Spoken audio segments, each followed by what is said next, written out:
السلام عليكم، كيف دايرين؟ لاباس عليكم؟ نتمنى تكونوا بخير وعلى خير وانتم كتشاهدوا هذا الفيديو ديال اليوم غادي نصوبوا مع بعض البيتزات صغار ساهلين، الحشوه اقتصاديه بدون لاباط، بلا ما تبرزي راسك لا بالعجينه لا حتى شي حاجه. كتصوبيهم دغيا، كتكوني خدامه ما عندكش الوقت، دغيا كتزربي عليهم وكيجيو زوينين ومقرمشين ولذاذ وكيحمقوا عليهم الاطفال. ديروا هكا يديهم هكا معاهم المدرسه وساهلين. اللي مهم هو خصنا نديروا شي حاجه اللي ما طلبش منا الوقت. كناخذوا الخضره اللي بغينا. انا هنا درت القرعه، درت خيزو، درت الفلفله خضراء وبصيله، ممكن ديروا نتوما اللي بغيتو. غادي نحكوا هاد الخضره في الحكه كتكون غليظه.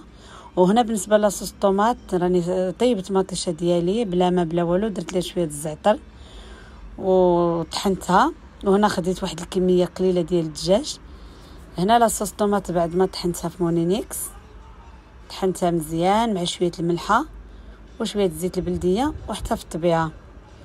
هنا غادي نحك الخضره ديالي. غادي نبدا بالكرجيط بالقرعه خضراء، غادي نحكها بهاد الحقيقه غليظه هكا. الا درتيها للاطفال الخضره ما كتبانش، كطيب كتدبال ما تبقاش تبان في العضه. وهنا غادي نحك خيزو حتى هو مع القرعه. والفلفله غادي نقطعها طرف دايرين، ممكن تحكيها حتى هي الا بغيتي، ولكن الفلفله ما تحكيهاش باش تبان. الا بغيتي تخليها هكاك ماشي مشكل. المهم هاد الوجبه هادي كتضمني بانك دخلتي الخضره لوليداتك، هذا هو المهم. بالنسبه للاباط البيتزا خديت الخبز، كتاخدي الخبز هكا، ممكن ديري هاد الخبز العادي، ممكن ديري ديال الزرع، ممكن ديري هذاك بان كومبليت هو كيجي زوين.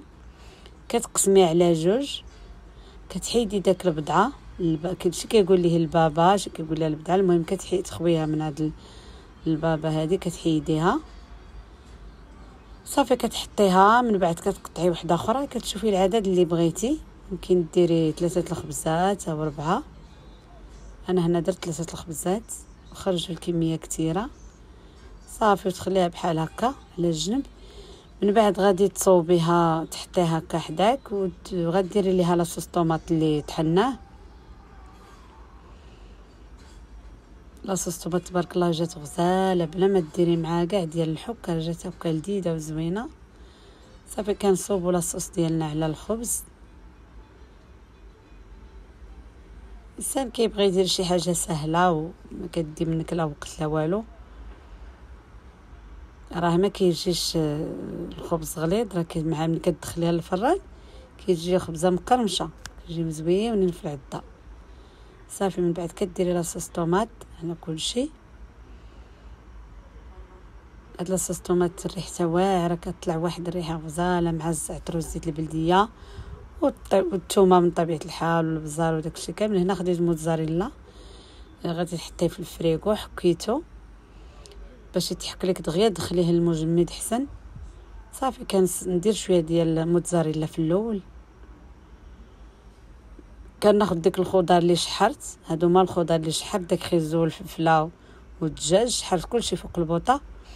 وغادي نجيبو غادي نستفو هكا على الخبيزات ديالي شويه بشويه. كتاخدي الفلفله بوحدها، كتاخدي الطريفات ديال الدجاج بوحدهم، واخا انت شحرتي كلشي في مقيله وحده.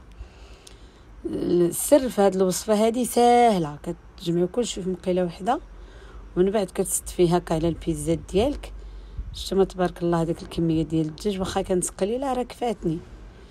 المهم كتحاولي توزعيها كامله على الخبز، باش تخلي حتى حاجه بلاش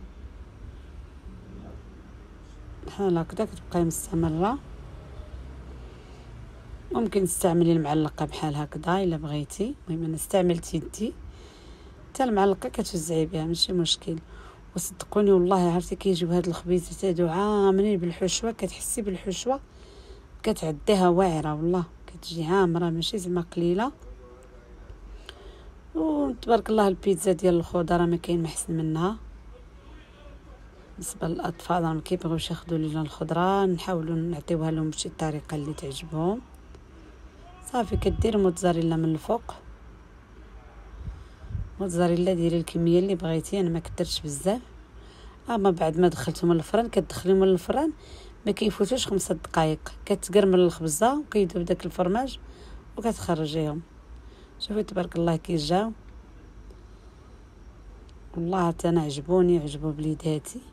صافي هنا غادي تقسميها بالموس ولا تقسميها بهذا الهشوار، هذا كيكون عملي احسن، تيقطع عليك دغيا